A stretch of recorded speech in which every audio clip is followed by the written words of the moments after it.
হরে কৃষ্ণ। রাধে রাধে বন্ধুরা, চলে এলাম গোপাল সোনার একটা নতুন ভিডিও নিয়ে।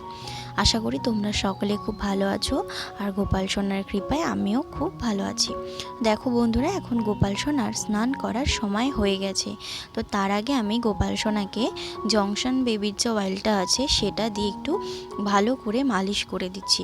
দেখবে বন্ধুরা, শীতকালে আমরা যদি গোপাল সোনাকে এরকম তেল মালিশ করে দিতে পারি, আমাদের গোপাল সোনার কিন্তু খুব আরাম লাগবে। তোমরাও কিন্তু তোমাদের বাড়ির ছোট্ট গোপালকে এইভাবে কিন্তু তেল মালিশ করিয়ে স্নান করাতে পারো। তো এবারে দেখো বন্ধুরা, এখন যেহেতু শীতকাল, তাই শীতকালে ঠান্ডা জলে স্নান করতে গোপাল সোনা একটু কষ্ট হবে, সেই কারণে কিন্তু আমি একটু ঈষদ উষ্ণ গরম জল করে নিয়েছি। তো সেটা দিয়ে এবার গোপাল সোনাকে স্নান করিয়ে দিলাম। আর অবশ্যই গোপাল সোনার স্নানের জলে তুলসী পাতা কিন্তু দিতেই হবে। তো এবারে দেখো, গোপাল সোনাকে আজকে একটা আমি অনেক বড় ঘেরওয়ালা একটা সোয়েটার পরাবো। তো সেই কারণে আর কোনো ভেতরে ফ্রক পরাচ্ছি না, সেই জন্য একটু নাইট ড্রেসের যে ওপর পাটটা হয় সেটাই আমি গোপাল সোনাকে এখন পরিয়ে দিচ্ছি।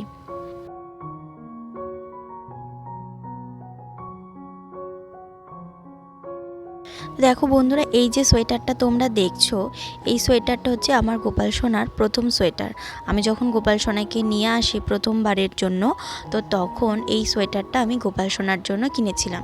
তো এই সোয়েটারটা কিন্তু আমার কাছে খুবই স্পেশাল। এই সোয়েটারটা আমি খুব যত্ন করে রাখি, কারণ এটা আমার গোপাল সোনার প্রথম সোয়েটার। সেই কারণে বন্ধুরা, গোপাল সোনার সোয়েটারটা কেমন হয়েছে তোমরা কিন্তু সবাই জানিও।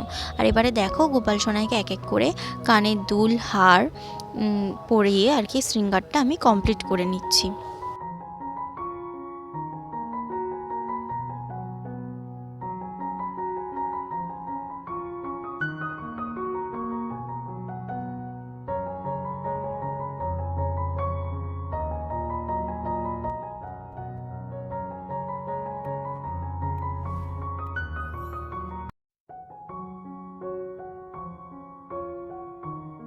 দেখো বন্ধুরা, শৃঙ্গার শেষে কিন্তু অবশ্যই গোপাল সোনাকে আয়না দর্শন বা দর্পণ দর্শন কিন্তু করাতে হয়।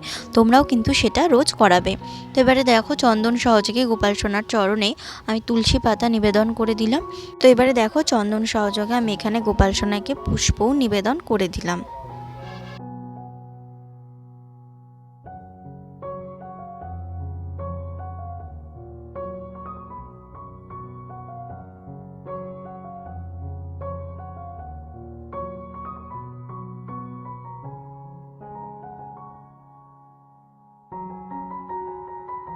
তো দেখো বন্ধুরা, আজকে গোপাল সোনাকে দুপুরের ভোগে আমি দিয়েছিলাম জল, দুধ আর ফল।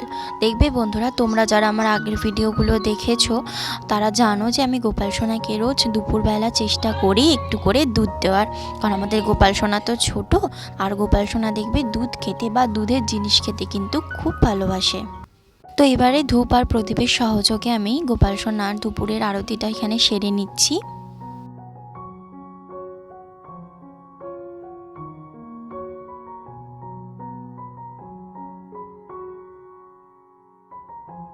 তো দেখো, এবার আরতি শেষে আমি গোপাল সোনাকে এখানে ভোগ নিবেদন করে দিচ্ছি। দেখো, এখানে হরে কৃষ্ণ মহামন্ত্র পাঠ করে আমি গোপাল সোনার ভোগটা নিবেদন করে দিলাম। আর গোপাল সোনার হাতের বাঁশিটা সাইডে সরিয়ে গোপাল সোনাকে বললাম, তুমি খেয়ে নিও। দেখো বন্ধুরা, প্রায় কিছুক্ষণ বাদে আমি আবার গোপাল সোনার কাছে চলে এলাম। আর এখন গোপাল সোনার হাত মুখটা ভালো করে পরিষ্কার করে দিচ্ছি, আর গোপাল সোনার হাতের বাঁশিটা তার হাতে আবার ফিরিয়ে দিচ্ছি।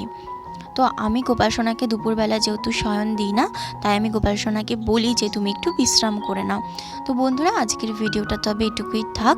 ভালো লাগলে অবশ্যই ভিডিওটা একটু লাইক কমেন্ট করো, সাবস্ক্রাইব করে পাশে থেকো। দেখা হচ্ছে তোমাদের সাথে পরের দিন গোপাল সোনার আরও একটা নতুন ভিডিও নিয়ে। রাধে রাধে।